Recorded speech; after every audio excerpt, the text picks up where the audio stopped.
సిద్దిపేట నియోజకవర్గం రాష్ట్రానికి మార్గదర్శకం చేసే ఓ గొప్ప ప్రయోగానికి వేదిక కాబోతోంది. నగదు రహిత లావాదేవీల్ని ప్రోత్సహించాలని భావిస్తున్న రాష్ట్ర ప్రభుత్వం ఇందుకు పైలట్ ప్రాజెక్టుగా సిద్దిపేట నియోజకవర్గాన్ని ఎంపిక చేసింది. ఈ మేరకు రాష్ట్ర మంత్రివర్గ సమావేశం తర్వాత సిద్దిపేట ఎంపికపై ముఖ్యమంత్రి కె చంద్రశేఖరరావు ఆదేశాలు జారీ చేశారు.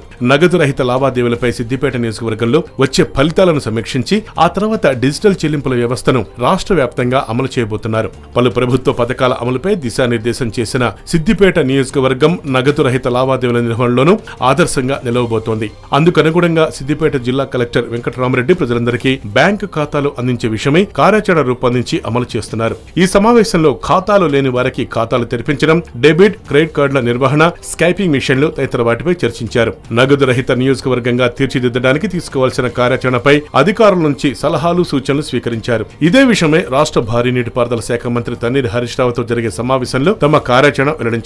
హరీష్ రావు ఆదేశాల మేరకు సిద్దిపేటను నగదు రహిత నియోజకవర్గంగా మార్చే ప్రణాళికకు శ్రీకారం చుట్టి అమలు చేయబోతున్నారు.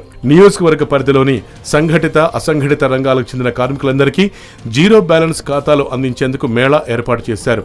చిన్న తరహా పరిశ్రమలు, సంస్థలు, వ్యాపార వర్గాల వారు తమ వద్ద పనిచేస్తున్న కార్మికులందరికీ బ్యాంకు ఖాతాలు తప్పనిసరిగా అందించేందుకు సహకరించాలని కలెక్టర్ సూచించారు.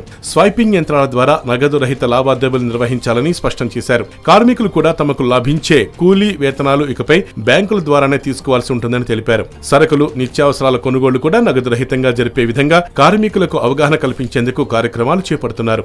యాసంగి సాగు పనులు ముమ్మరమైన నేపథ్యంలో రైతులకు ఎలాంటి ఇబ్బందులు కలగకుండా తక్షణ చర్యలకు జిల్లా పాలనా యంత్రాంగం చొరవ తీసుకుంటోంది. YoYo News, Hyderabad.